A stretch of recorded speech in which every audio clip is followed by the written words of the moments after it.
be talking about, and I was at first under the impression that it was about Finnish noise history or Finnish noise in general, but I think Arma was saying last week that I should just introduce what I'm doing and the magazine and all that. And I have very little of things to show because all the merchandise has been somewhere else at the moment. But I'm not sure. So you can just say why start? Yeah, well, yeah. At first, let's say that if I talk something about the Finnish background, so it leads to where I entered the picture at some point. But in Finland, we have you can't necessarily say tradition of experimental, but something has been happening already since 60s, and there are independent cases of electroacoustic music and things like that. It was connected to either like academic experimental music or the late 60s hippie movement with the happenings and performance arts and stuff like that. So you would have Erkki Kurenniemi and Sperm and bands like that, for example, or Emma Numminen doing his controversial analog synthesizer performances. But that has very little to do with it's disconnected from the noise what is happening now. But then you could say that in the 70s it was still this academic electroacoustic music was going, but already in the 80s, in the early 80s, there's people started to slowly to make international contacts to various artists in the scene. For example, Finnish tape labels would release something from Maurizio Bianchi and the Haters or something like that, but it was at the time obviously so underground that very few would know, even if you can say that we have established international contacts to tape trading and underground network. It was still just operation of few individuals. And there used to be something like Musiikkivyöri, which is like 81, 82, and things combined, connected to that band was connected to labels who released Maurizio Bianchi and stuff like that. And then in the middle 80s there was Unelma Tapes label was releasing compilations with all kinds of like a Zero Kama and like a ritual industrial things. And there was also the early incarnations of Panasonic related. All the guys were involved in more like percussion, industrial harsh noise type, highly influenced by Psychic TV and that kind of more like esoteric side of noise. And then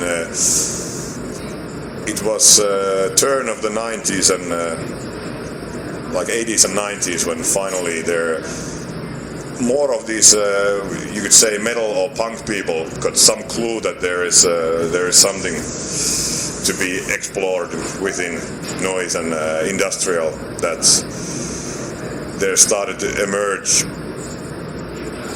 like tape releases from smaller bands which would they would cross over to punk scene and metal scene. There would be noisecore bands, there would be harsh noise of some sort, there would be like Unseen Noise Death is one of the early, together with for example Bizarre Uproar, and it used to do noise under different name before that, and these are very early, like 91, 92, and that was the first time when I personally first got exposed to really noisy material. That I only had access. I was living in a small city in eastern Finland, next to Russian border, like 4 kilometers from the Russian border, and there was no cultural activities of almost any kind. But you could go to library and there would be bands like Eintursen and Neubauten, for example. And you would be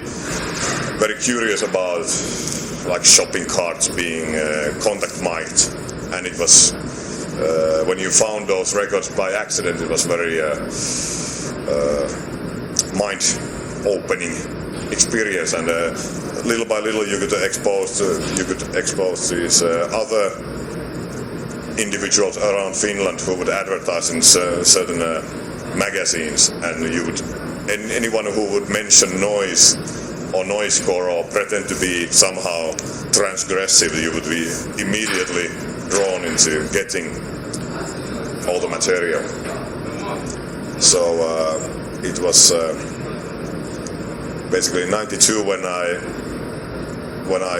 was already deeper in international like tape trading and getting magazines and contacting bands, when I decided that I will start making a magazine, because that's at the time before the internet, it was obviously the only logical way to continue. After writing letters, you will just Xerox all the information in a magazine, and in '92 I started at my first magazines, and it was basically any music style what was interesting for me at the moment, but already in let's say third or second issue, it was focus was shifting into the noisier and the more underground. The early issues included metal and punk bands as well, but then it was first year more like searching what I should be doing, and just covering anything in underground. And in '93 I started to have this feeling that music was not offering so much for me anymore, so I was starting to focus more and more into just simply noisy material. And then '93 was also the point when I started Grunt as an official project, and it was very fast, like 2 years. Yeah, it was actually, you could say, even let's say 1 year. That I find it quite curious that when I was quite young when I started all these things, so there's 1 week you are very convinced that AC/DC is the harshest thing existing. Next week it's a creator, and next week it's like gero geri gege, so it's very, things move as fast as the mail keeps coming in. So it's from hard rock to like crust punk or black metal or harsh noise. It's just a few months of shift, and then everything in the past feels somehow slightly lame compared to all the obscurities. And at the early points, being just a teenager, and I didn't know that there's like a scene. I mean, the whole scene of like industrial. I didn't know bands like White House or even Throbbing Gristle or such. I only knew the bands. I got flyer and like, let's check this band out, or I got the catalog, and then I just one by one heard these smaller bands, and it took until maybe '94 when I actually realized, by getting the first bigger catalogs, that I'm looking in this massive musical style what has a history, and it's not just a couple of teenagers fooling around, which was the impression at first. And it was therefore the early Grunt recordings, everything is very much experimenting with any kind of idea, any kind of sound. They are all noisy and all basically kind of primitive industrial noise, but it was still just almost like whatever equipment, whatever artwork, whatever song titles, and it didn't have this artistic direction what it later might be known of. And but everything was operating at the same time. I never felt that there's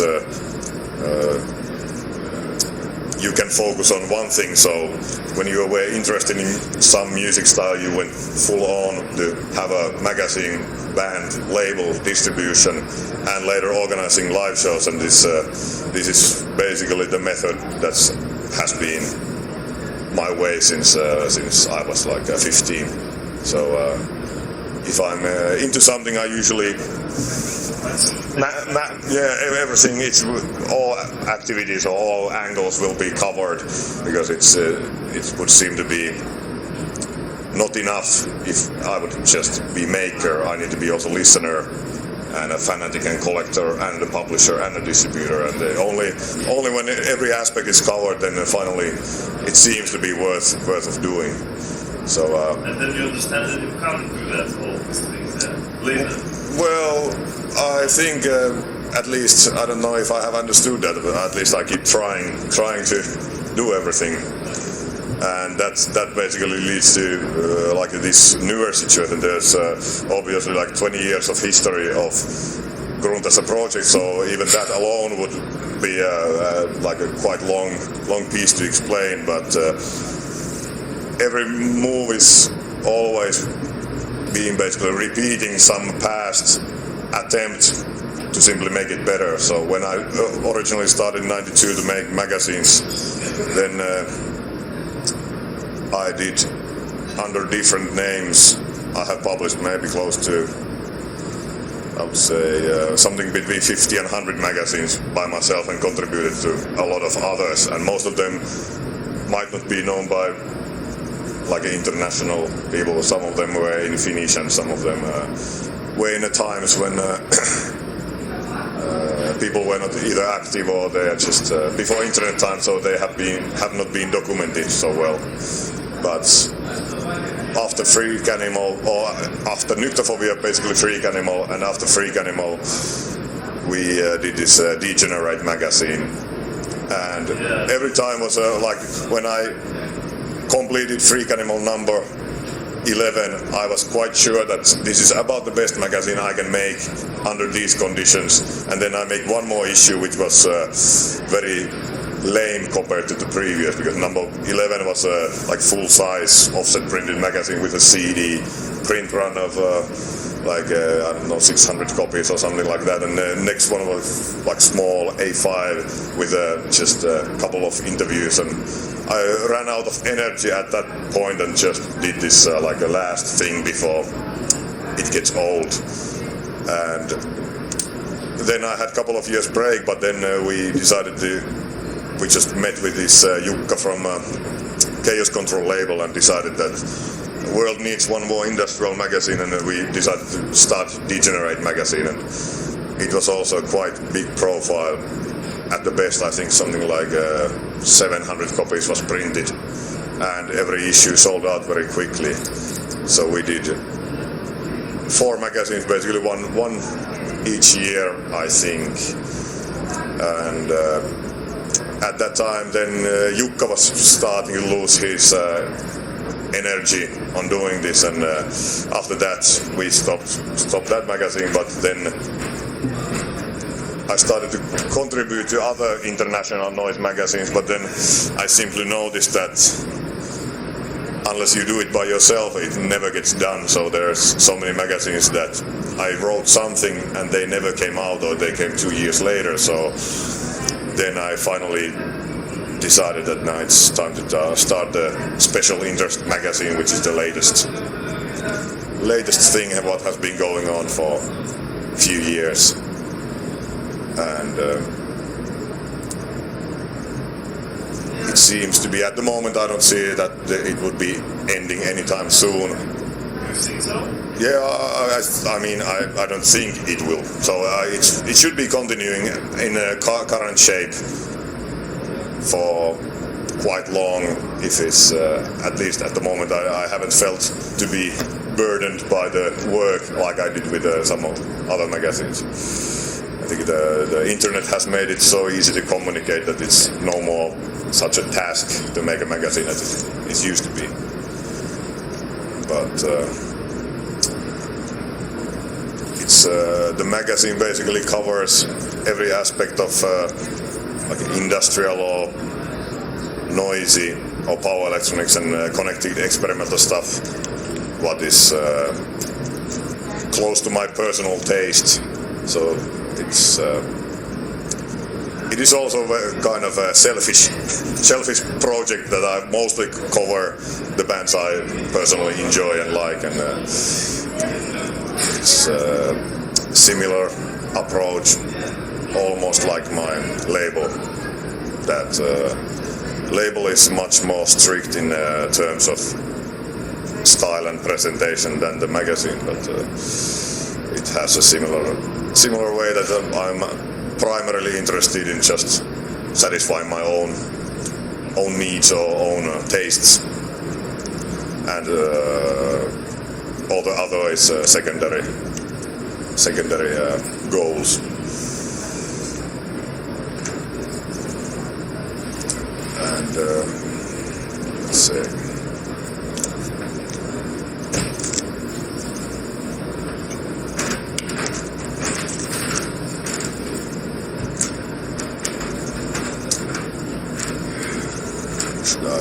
Well, I can probably today I'm playing as a Grunt. It's an English word, so it should be pronounced Grunt or something, but because I'm from Finland, we prefer to pronounce it as we talk. We also. Yeah. So Grunt is also, it has other meanings. So when I chose it, as mentioned, I was quite early. So only thing I was interested, I was just browsing the dictionary, and I found a word what is somehow appealing, short and to the point. And the meanings of the project would be, it would be both. I think is it in Polish language, ground. Like just ground, but in English language, obviously, it would refer either is a manly voice of like a grunting, or because the early stuff was quite vocal oriented, but it also relates to infantry soldiers of like in an army, because they are. It's also army slang of infantry soldiers. And I felt that it's all these meanings very much true or suitable for the project. So the original choice of word was quite meaningless, but later on it felt that this was good choice because the meanings seem to be suitable. But the history of the project is quite, it goes on in phases of a couple of years. That it starts in. I started my first noise recordings maybe '92. It's getting so many years that I don't exactly remember all the dates, but it was spring '93 when the first official release was published.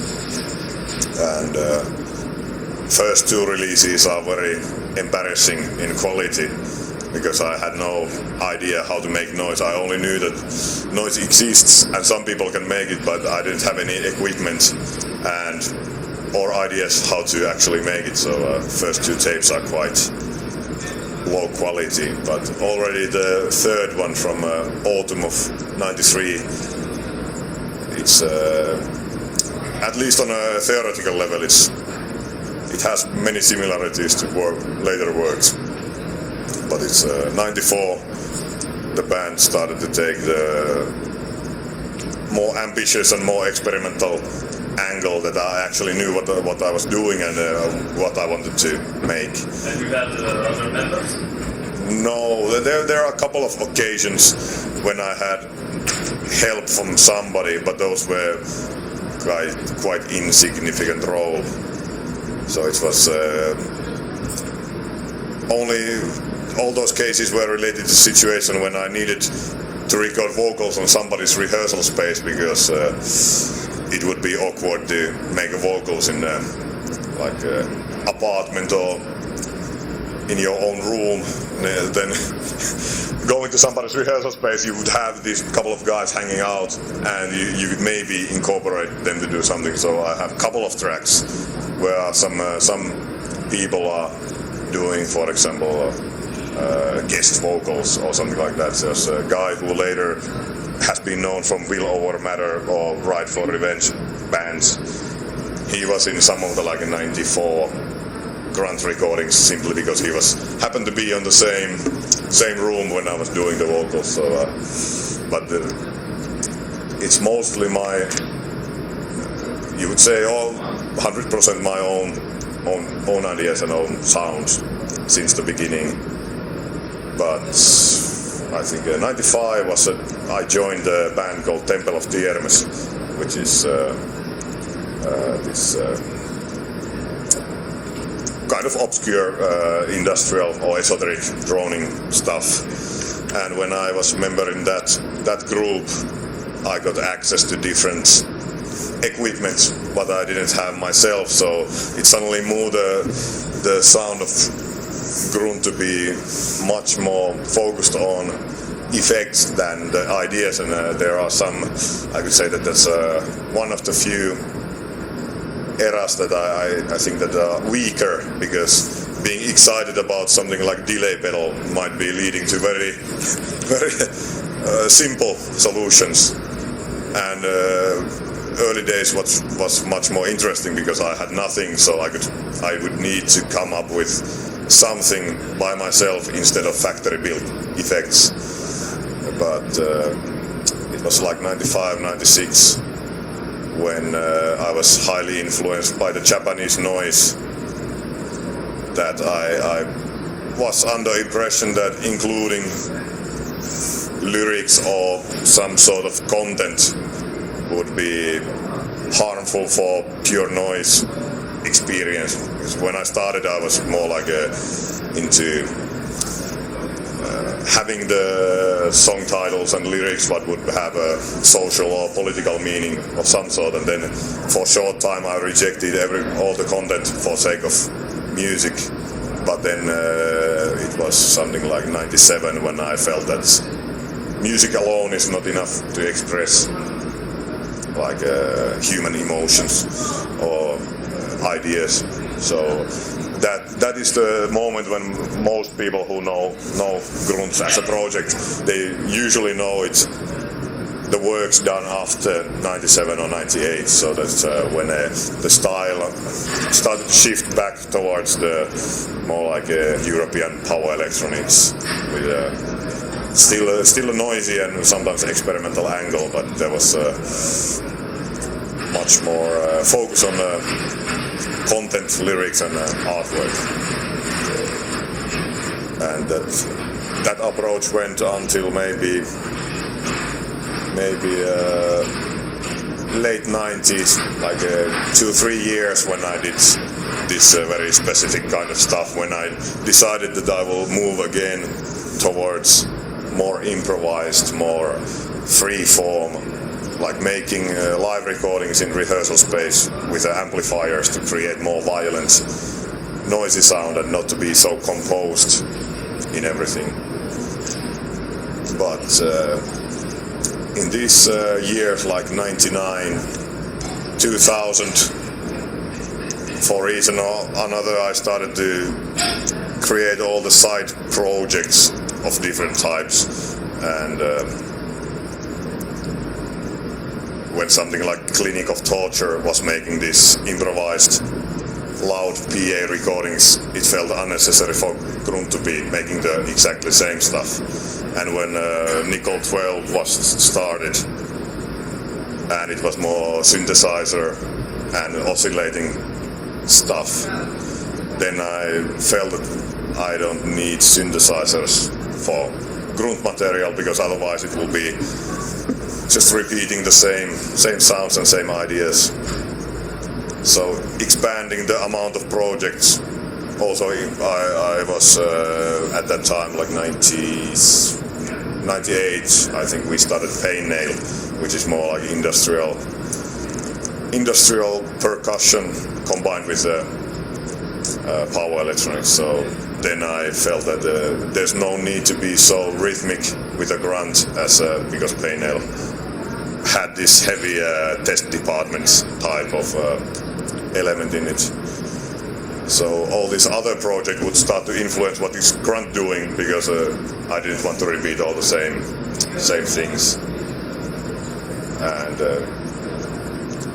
since then, next 10 years goes always by few years period, depending what project has been active, and it might influence the other one a little bit. But I think the style has been refined quite, let's say,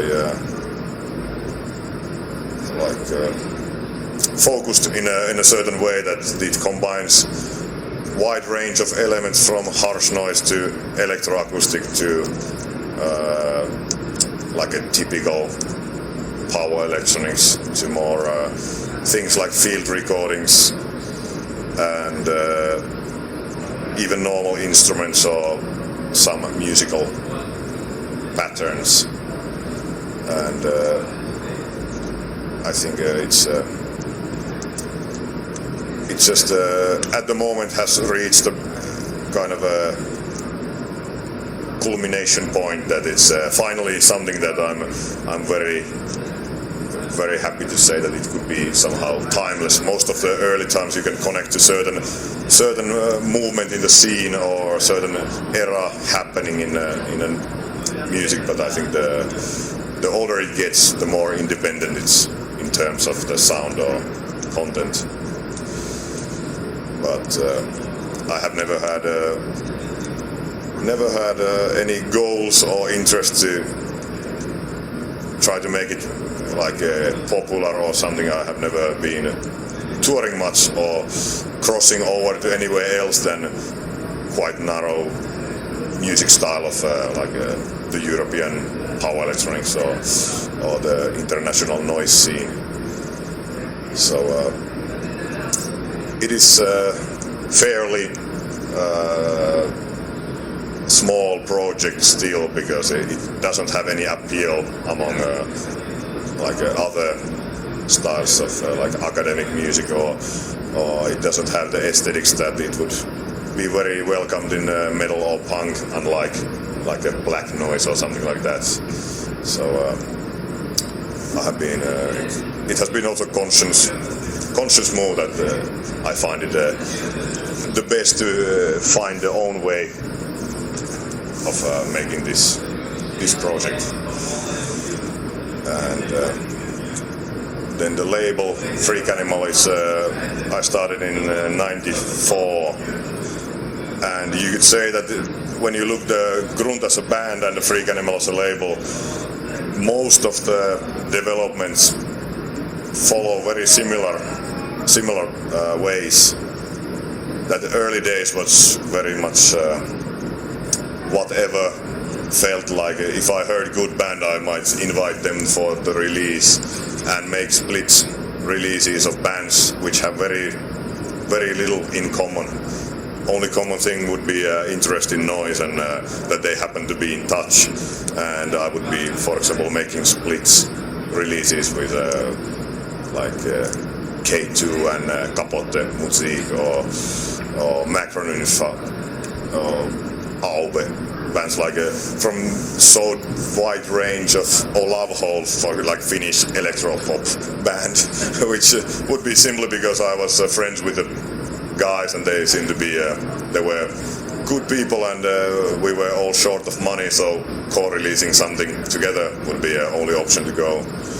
So this was the early part of the label, and then slowly when I started to have more focus with a Grunt, it was meant also more focus on a Freak Animal, and at the time I decided that it would be much more interesting to focus on Finnish bands and Finnish scene in general than make all these releases of internationally known like popular bands. There's always label for Macronynfa or Aube or bands like that, CCCC for example, but there would be absolutely nobody was interested at the time with bands like Bizarre Uproar or Uende or Order, Pain Nail, all these bands, but later has gained some recognition. But this is the same late 90s idea that I should focus on something what I'm doing by myself and gathering bands what are not known from the other labels, but they would be known from being a Freak Animal bands. And this is basically the same idea still today.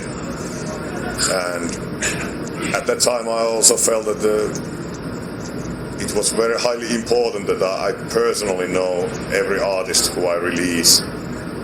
So I have basically met personally almost every artist I have released on my label, and every artist I needed to be in touch personally quite long before.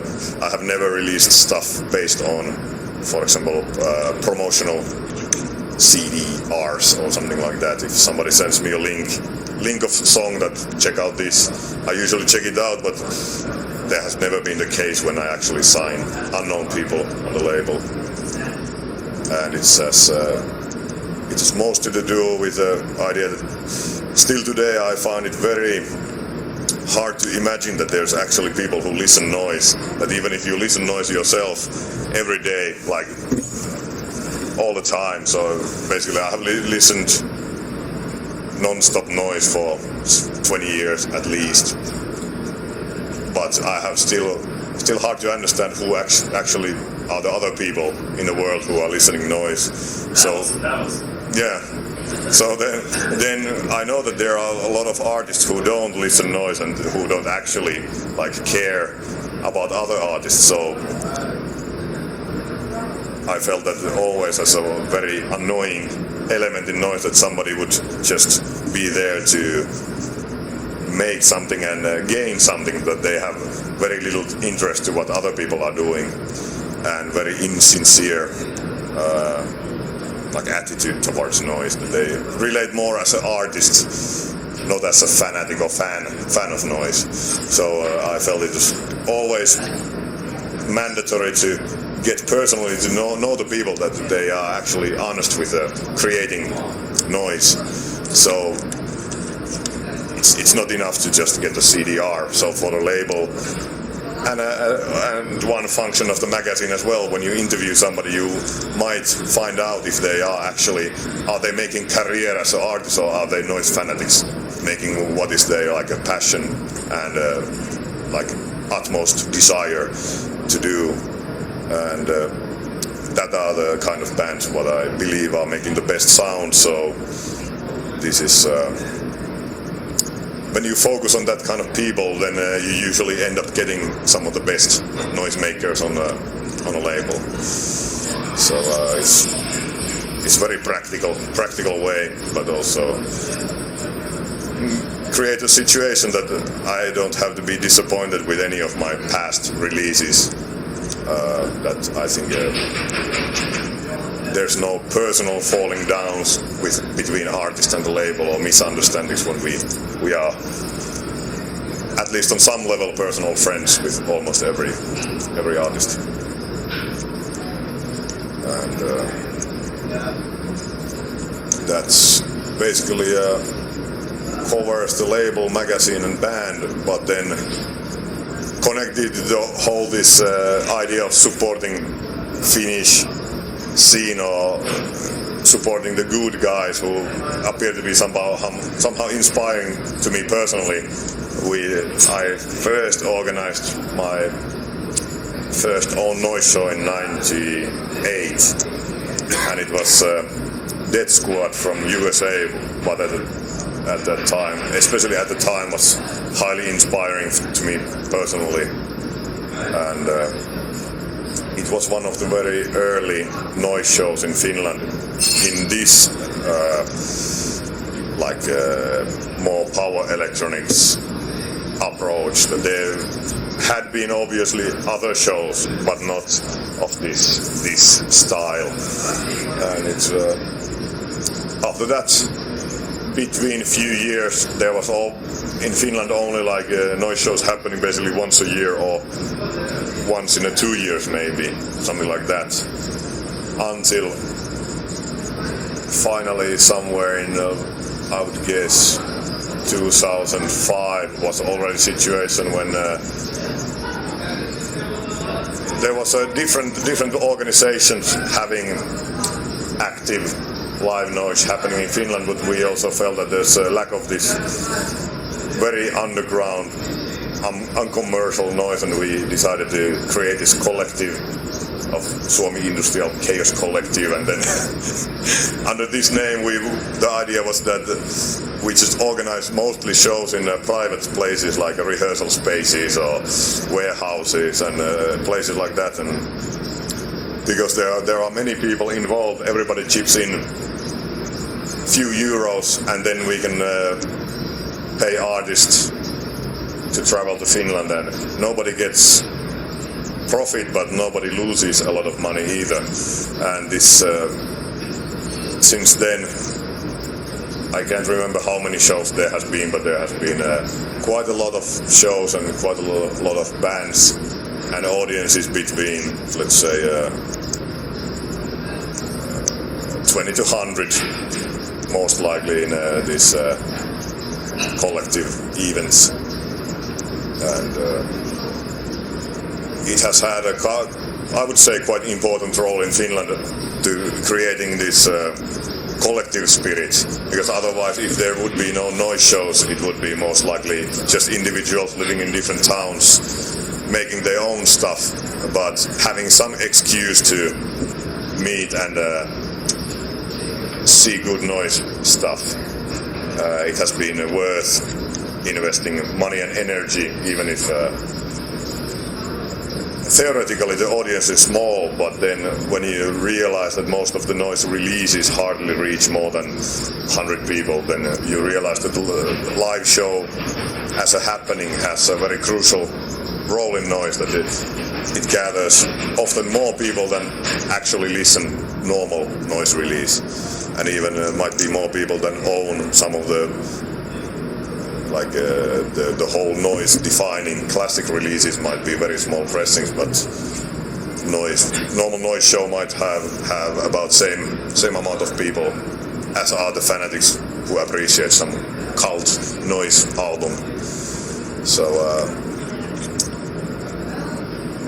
I think for last, let's say, 5 years, you could say that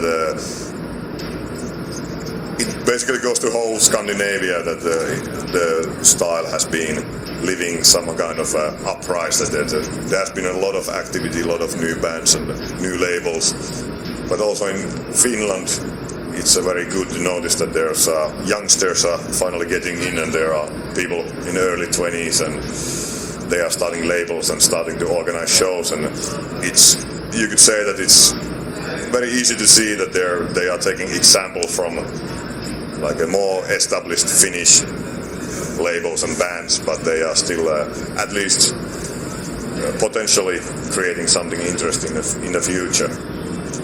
And when back in the 90s, there was, when you would think who are the labels in Finland, there was Someplace Else, which is related to this Niko Scorpio guy who was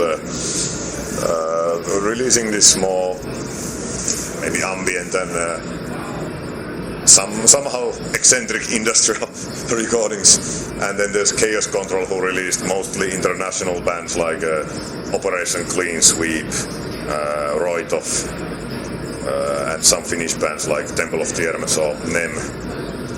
And then there was Freak Animal, and basically that was that. And from, you could say that Sähkö recordings with abstract electronic or techno stuff, or then later the Aural Hypnox or Blue Sector type of labels were in northern Finland doing things. And some of the bands had their own labels, like Stromeasy guys were running their own small label, but this was, compared to like very early 90s, you could see that something is starting to build in late 90s, but now there are, in Finland I would say that could be more labels than there has been before, and many of them are also quite well known abroad, that they are not only local labels but selling stuff worldwide. And I think that there's even if I can't take credit for all, like many things, but there's still, for example, special interest as a magazine of, especially as a forum, makes it possible for small labels to reach certain audience, and also small organizers to advertise their live shows. And I think before the special interest forum, if you needed to promote a live show and you could only do it in an American harsh noise forum, then it would be very different than in a special interest, for example, where we have, I don't know if there's 100 Finnish members in the forum, but there's a lot compared to the size of the country. I'm quite amazed how many Finnish people there actually are on that forum.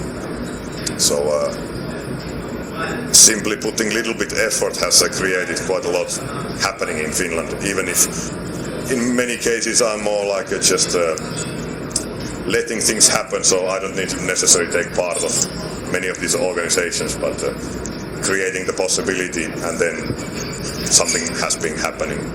So it's I find that is one of the most important aspects of the magazine and the label and distribution in general, that it has inspired other people to start doing, so it won't be just like 3 guys in Finland collaborating together, but now actually still growing, while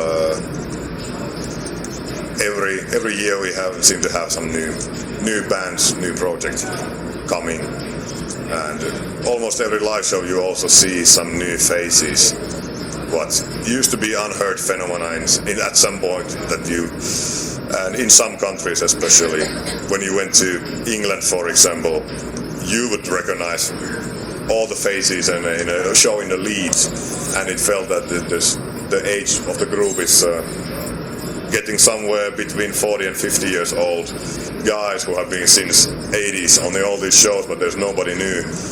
And it would be shame if the same happened in Finland, that it would be only the guys who were in early 90s would be left. So luckily we have been able to get some young enthusiasts to come along. I think it's the same in Japan, that there's not so many young people. Yeah, and there are many times when you ask, I think young people seems to be in Sweden, Finland, Denmark. USA had the whole uplifting moment in a new wave of American noise happening in the 90s, so early the whole no fun phenomena basically. But I don't know how much it left when it started to fade down, how many people actually stayed. But there are so many countries where all the relevant bands seem to be the same bands who used to have done stuff since the 80s or 90s. But maybe with hope the style of music has a future still, and some potential to make new and interesting things instead of repeating only same old ideas. But well, if somebody has some questions, I can maybe. You stopped shows when you stopped doing shows?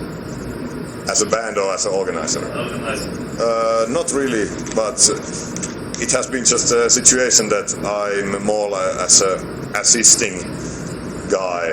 For example, bringing amplifiers, bringing PA, or bringing video projectors or something. We made some collective purchases, like buying a video projector together as a collective, and then when somebody needs it, it's possible to bring stuff like this. And when everybody has invested in the gear, nobody has to need to be like an organizer. Actually, that things seem to be in the private shows, especially, they work out as a collective. That if somebody has a venue, some other guy might make a announcement or poster, and we all bring equipment, and then it's hard to say who exactly is the organizer. It's only that the guy who has the space is usually obviously the most important one, but then I'm most often in a role of posting news bringing the needed gear, and sometimes driving around in getting people into these places in car. So you talk not about just usual clubs where you don't need to do anything, just editing. Yeah, and we have also organized in like normal venues, but it's always somehow annoying to have the sound man who is comfortable with the rock and roll but is not comfortable with the feedback and noise, and then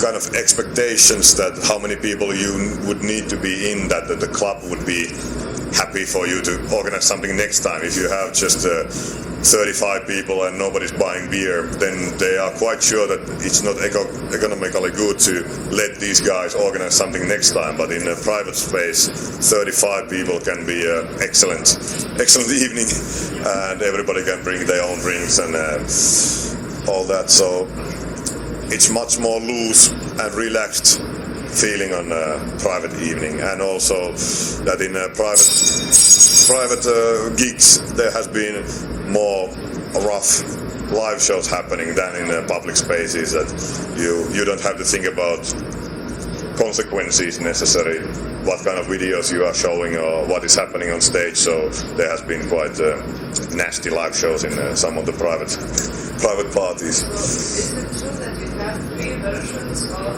the prepared for skidding and you don't know which one to show? You mean for Performance, because you're not sure about how people react. The Grunt has a lot of videos, so I don't know, maybe 20 or something at least, and usually I show them only once or twice, so they are usually made for some live show, and then it might not be shown again until later or never again. So, but for this new album I created different kind of versions, and they are not only one was made for Broken Flag event, when they told that they don't want any trouble from the venue, and they were afraid that something what I'm making might be offending the venue owners. And then I said that I can tone it down a little bit, and I did make a version which doesn't have any explicit material, at least my standards.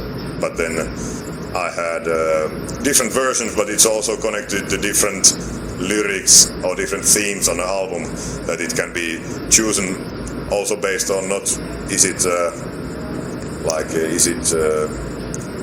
too rough, but if I showed something 2 weeks ago in for example Tampere city in a show, and I know that same people will be attending, at least part of the same people will be a couple of weeks later in Helsinki, I want the show be different from the previous show, so the video is slightly modified. But it also allows to judge on the moment that will you do the harshest video, or do you do something more civilized. But my personal taste is usually being that I prefer quite explicit footage, but in case of Grunt has been idea that I make everything by myself, so only in very early days there was things like video collage or something, but since end of 90s I think every video is something what I have been filming myself or making myself in some ways.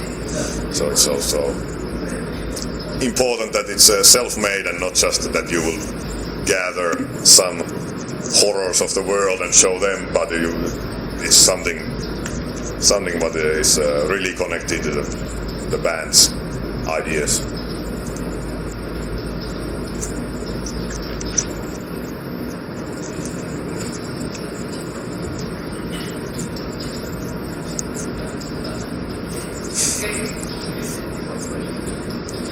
Well, if there is not other questions, I think that's about it. How do you see the whole world of noise, let's say, is it tendencies, where does it go in abstract? I would say that this is something what I have talked with many people, and for example, I was not long ago talking with Dominic from Prurient, and we were talking how noise scene, when we were starting, it was in a way quite small because the contacts were so slow and slow to make. So making 100 copies tape was just about as far as you can get with as a young band. And then 10-15 years later, noise scene has become this massive international cultural phenomena, but all the expansion happens in like a horizontal level, so nothing becomes big, and no bands are selling well, and none of the bands have big audiences, but it grows like a swamp or some garbage dump, that all these small things gather, and it's all the time bigger, but it doesn't grow in like the actual height or scale doesn't grow. And in some ways I find it's quite positive thing that there are no like all the heroes are on basically the same level as the guy who's just started, and it's all up to the effort what the artist is willing to make.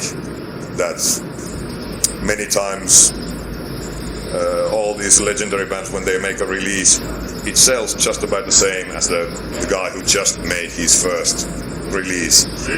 So, well, obviously depends how you see it, but if you think that bands like Genocide Organ are making 10 inches limited to 300, then you think that how big band they can actually be if there's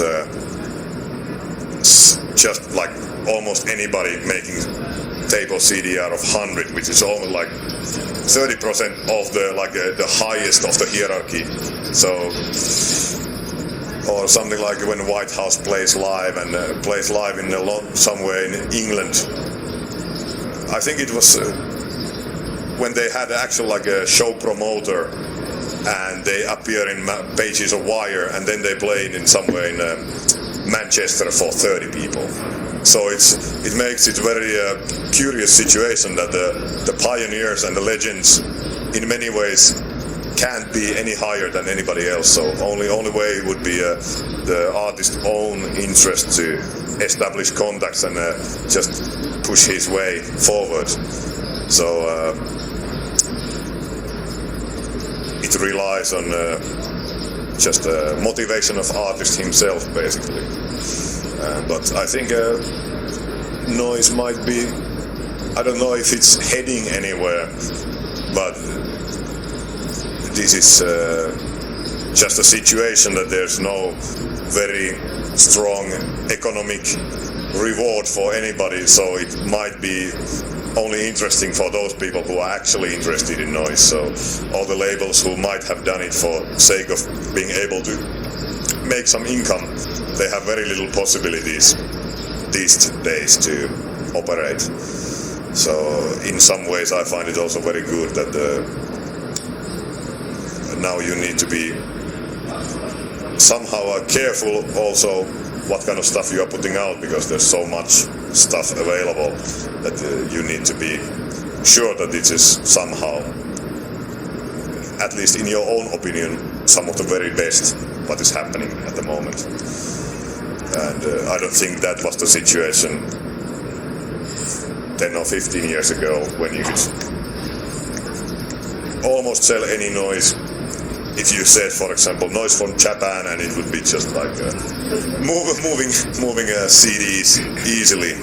But now, if you say noise from Japan, it won't be interesting almost anybody, but you would need to actually have very best item of what lives up to expectation of all the classic albums of the country.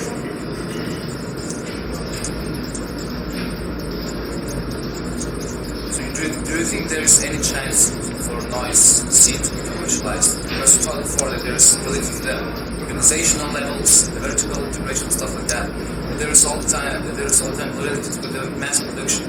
You express that you are happy that the new generation going and creating new ideas, and that means that some other parts of the world, the new generations will come and get more interested into noise. Yeah. And if we combine it with the mass production, we get something which is not so very underground. Yeah, but I think this the concept of underground or mass production has slightly lost meaning with the internet when you know that it always somehow amazes me that you have the best noise album, basically like that people think that it's a remarkable release, and it might be 500 copies at the maximum, and then you go to YouTube and you have this like just barely listenable recording, and you have something like 1,000 listens on that material.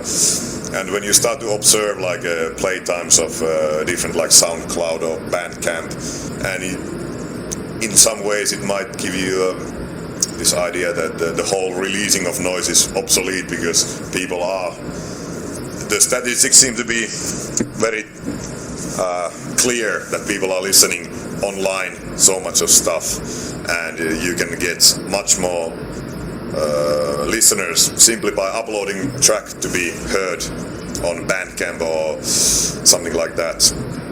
And for example, when I released this kind of internet radio program of special interest, I think the play times within 24 hours might have been something like 200. And then I think that this is just about the top-selling noise CD on Freak Animal. Not necessarily, but let's say average noise CD, if you sell 200, I think it's very good sales these days. So thinking that within 24 hours, just loading something, you get more people listening than potential the buying audience of CD. So I think the mass production or commerciality, it's a kind of concepts that are very hard to think because people are not paying for the stuff, but they are still experiencing the stuff and they are still interested in. But is it mass produced when it's not actually even produced? But I personally don't listen almost anything on internet. I have never downloaded stuff, but I'm very supportive for that kind of. I think buying records without that you won't be listening, that buying records what you don't like, I think it's not a very wise thing to do for anybody. So I think it would be greatest thing to hear anything online, and when you are sure that this is something I want to hear for just about the rest of my life, then you buy the album. And I think even from my perspective as a label and distributor, somebody would say that it's a hypocrisy that you don't want people to buy stuff, but I think on a level of principle, I would be very happy that people would be buying just the very best of the best, and it would modify artists and the labels to take more care of what they're actually putting out. But I don't see that there's commercial possibilities, but I do see that there's potential for much bigger audience than there has ever been, because it's so easy to access the material, and now when you have uncompressed files available, so it's just about best quality as it can be. So there's it would be all only up to personal taste, like in my own case, that I just prefer tapes and vinyl and CD, what I can physically put on turntable. But for a lot of people, I think the future would be just listening the digital files what artists have provided to be heard, and there might not be any money involved in this whole thing.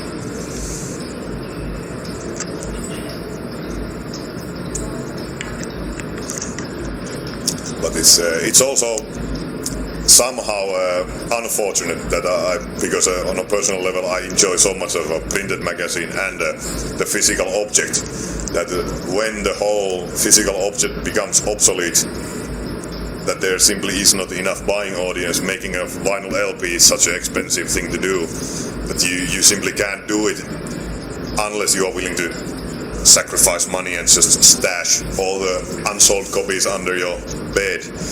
But in many ways it would not make sense to publish things what nobody wants.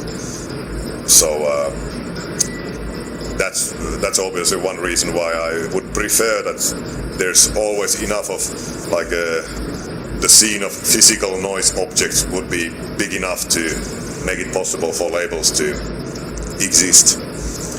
But it doesn't. It's just presentation and packaging is so crucial element for myself. So I have never seen any file what would be like when I open the web page. Wow, this is so amazing. So it only when you get the package in the mail and you see something, that's unbeatable experience for me.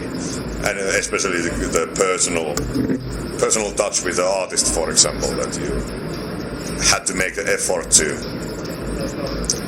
actually contact somebody and you get personally from him, and it's not this that might be the link to mass production in the internet, that it becomes faceless, that you no longer need to have contact for the whole culture. You can be outsider and you still just go there and pick up the goods. But I find it very good element that you still need to put some little bit of effort to be able to get something. So it has usually more value. So I would think that on the internet you are very, very eager to click for the next thing. If you are not satisfied within 30 seconds of noise, you might be next song. But if you have the album, you might give it a chance in very different ways than for the. So internet has a lot of negative aspect of mass consumption. That is consumption without true connection to the culture, true connection to the artist who actually made the material. So noise might not experience the commercial success, but they might experience the negative aspects of mass production. Yeah, but the internet as media itself is quite a new thing. And I think that in the future there will be found some business models which will overcome the technical issues. Yeah, there is a toxin between the guys which are related to the music scene and commercial music scene. They are getting interested to commercialize alternative culture, and as you said, there is a barrier of technology. Yeah, I think it's only time of questionable. Well, it's a question not only of technology but also of generation. Yeah. Because I don't know people of my generation who is like, we are ready to pay for a live show, which is some non-physical experience that we actually pay to see the band, but we are the generation of listening radio or something like that, and we never felt like, let's put some coins and then we can hear a couple of tracks, like the system in internet that you actually pay to hear the song, but you didn't get anything. And I'm just, my personal opinion is that I simply can't accept the fact that this music as vibrations in the air would be worth of money from a consumer. They can feel that they owe artists something, that they give some kind of donation, but I feel it's very cheap to start asking fans to give me money, but you don't get anything, but you can hear my songs. It creates this wrong kind of hierarchy of some guy thinking he's so good that other people need to pay nickels for just to hear his oscillating synthesizer. But I think the scene will form itself without the guide of the mainstream music industry, because I think the mainstream music industry is plagued by so many bad things what I personally wish to have nothing to do with. But obviously some labels are already now, you can see like Tronics or Hospital Productions or Tesco and Cold Spring, and they have iTunes, they have whatever systems there are working like Amazon, you can download, and there are individual bands in a Bandcamp when you can donate money. But I find it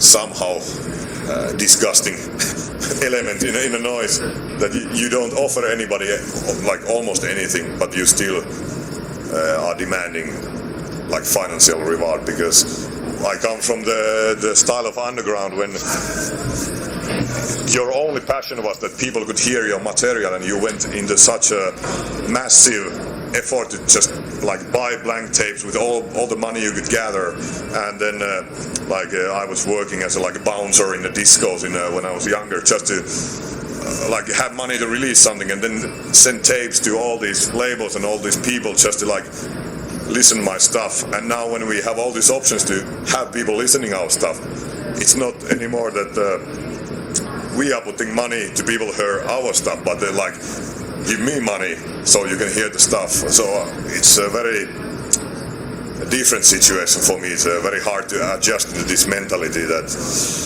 it would, in let's say 10 years, it would transform from guys who are so passionate about such having even 10 guys who are willing to hear the stuff, and now they are thinking about methods how to get people pay to hear the stuff.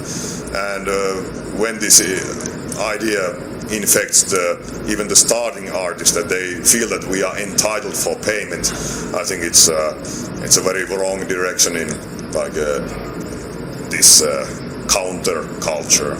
Because I feel that I personally, at least, feel that I represent counterculture and not the subculture, and I wish to do very little with the mainstream, like economics or mainstream politics in a way. How do you understand what kind of criteria you have to differentiate what is subculture, what is counterculture? You describe it for yourself as noise. Most of the noise, I would say, it's just a subculture. That it lives in existing like a culture hegemony. What we have, like you would say in Finland, that you would have most outrageous metal and punk bands in a top 40 lists at the moment, and you would have some bands which are just about same, and they operate on level of underground subculture, that they don't necessarily have the economic possibilities as the big bands, but they are basically exactly the same. The values they are presenting are the same as the mainstream values, and the politics are basically the same as like mainstream politics, and the all sorts of values and presentation is just the same, but it's lacking the commercial potential. Some of them don't have desire to be commercial potential, but they are very happy to be existing within the current cultural climate, and then counter culture would be something that opposes the whole existing values and existing politics, existing spirituality or whatever. It doesn't necessarily, you can have so many different currents or angles for this, but the whole thing that you are basically at war against the current like a cultural hegemony, and one doesn't need to go into very small details what exactly are the politics, or what exactly are the religion, or what exactly are the values of specific project, but it's somehow it's not just like consumption of time, but it's like would say that somehow like a spiritual mission towards the current climate in the world. And even if it's crosses over with the subculture, I think there is a difference between certain accepted underground cultures and then something what is might be harsh or painful or disgusting for most people because it's so opposite of what is the generally accepted, that it can be defined as a counterculture. And this would be the aspect that in, for example, industrial music in the early days, you would say that it's counterculture because it was all the time provoking, and it was all the time trying to, like, not only provoking the audience or the system, but also within there was these transgressive currents that people were quite harsh towards themselves, pushing the limits, and it was not just like having a funny hats and doing goofy noises, but it was serious business. If I could say that you would be doing something because it was very meaningful for you, both personal and as you had a belief that it, even if it's not revolutionary, but it might have still meaning in a reality. And this is the type of stuff what I'm personally interested in. I'm not very interested in just comforts of like a popular culture, but I would be much more interested in both as as a label who releases stuff, but as a guy who makes stuff, I have very hard to make stuff what I can personally be very like involved or committed. So when I do something, it's usually where it comes from my true emotional, true ideas. And as I mentioned, like the videos I make, I don't just make the videos out of something I found because they were cool, but they are personally made to fit the certain idea what I want to present, or certain process what I wanted to go through as a individual of some sort. And what kind of criteria you have, for example, when choosing some certain bands or artists to release his creations on that label? And why I'm asking this, because as you said, you define counterculture as some sort of creations which cannot be judged by the criteria which are in the culture here now. Yeah. It's something totally new. So if you're creating something totally new, you're creating counterculture, well, you have some sort of position that you're attacking the existing culture. It would be okay with that, but in the time it will come that you need to judge something. What kind of criteria counterculture creations should have to judge?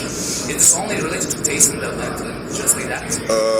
I think it's also hard to talk about culture in a moment when the prevailing culture is so diverse that at the same time when you are supposed to be counterculture, you might be representing, like at least in different area. Let's say that you can take as an example something what I have released, like a Brethren, for example, which is this white identity power electronics band, and in some ways in a kind of left-wing oriented experimental music scene it would be the most offensive and most disgusting thing, even it has very little of offensive material, but in that context is a very, very harsh and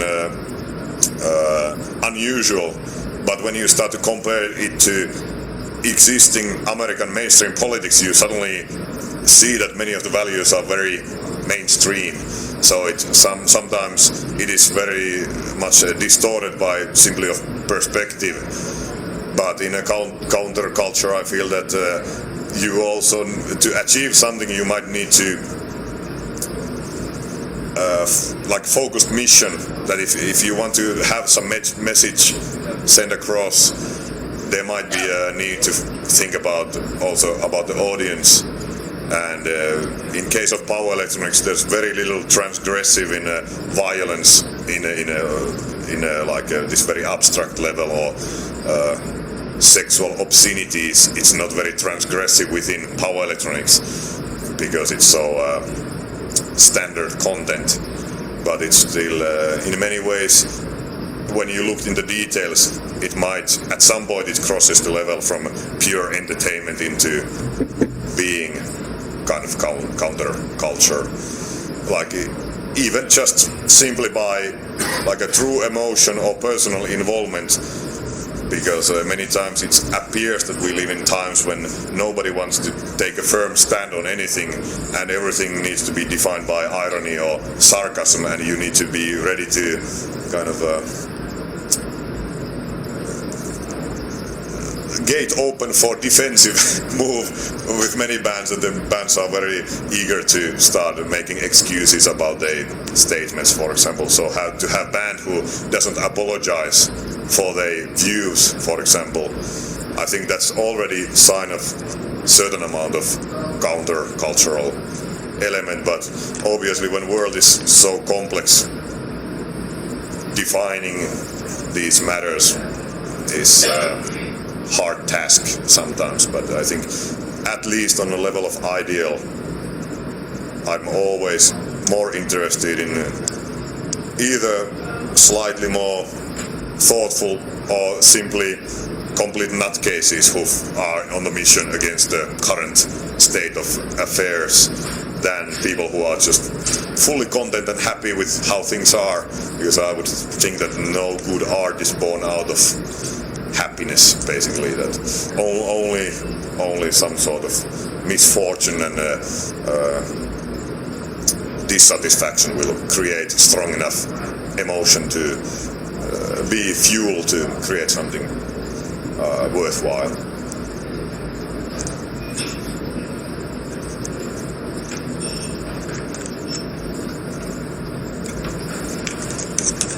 Thank you.